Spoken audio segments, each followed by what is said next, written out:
If you use Codex on Windows, you may wonder where your project work goes and what happens if something gets deleted. Codex gives you two separate things: chat history and project files.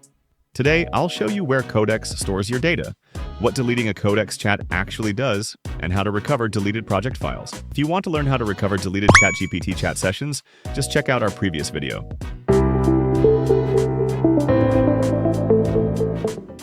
Part 1. Where Codex saves project files. When Codex creates an HTML page, Python script, document, or other output, it is saved in the project workspace on your computer. The quickest way to find it is from Codex itself. Open the project, right-click it, and choose Open in Explorer. That opens the Windows folder behind the project. You may see index.html, design.md, and project folders there. Codex also keeps local app data under %user_profile \codex. Press Windows +R, paste in that path, and hit Enter. It contains settings and session-related data, not your main project outputs. Part 2. What happens when you archive or delete Codex chats? Your project folder and Codex chat history are related, but they are not the same thing. If you only want a conversation out of the sidebar, archive it. To remove it permanently, open Settings, go to Archived Chats, and use the trash icon beside it. Deleting the chat removes the conversation, not the files in the local workspace. Your project file doesn't vanish because you deleted the chat where you asked Codex to create it.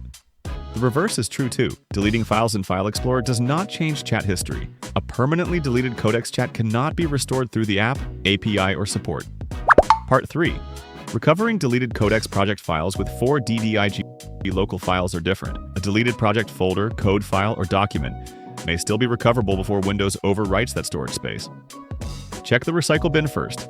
If the files are not there, stop saving new data to the affected drive. That is where 4 DDIG data recovery comes in. It can scan for data lost after formatting, corruption, or a system crash, and supports more than 2,000 file types across hard drives, SSDs, USB drives, SD cards, and more. Its read-only recovery process is designed to avoid overwriting the original data while it scans. Open 4 DDIG data recovery, choose the drive where the Codex workspace was stored, and start the scan. Look for familiar project names, folders, or file types such as HTML, Python, TXT, and documents. Preview the results, select the files you need, and click Recover. Save them to a different drive or location, not the drive you are scanning. So that's all for today. If local files are deleted, act quickly, and 4 DDIG data recovery may help recover them before they are overwritten. If it helps, don't forget to give us a thumbs up, and stay tuned for our next video.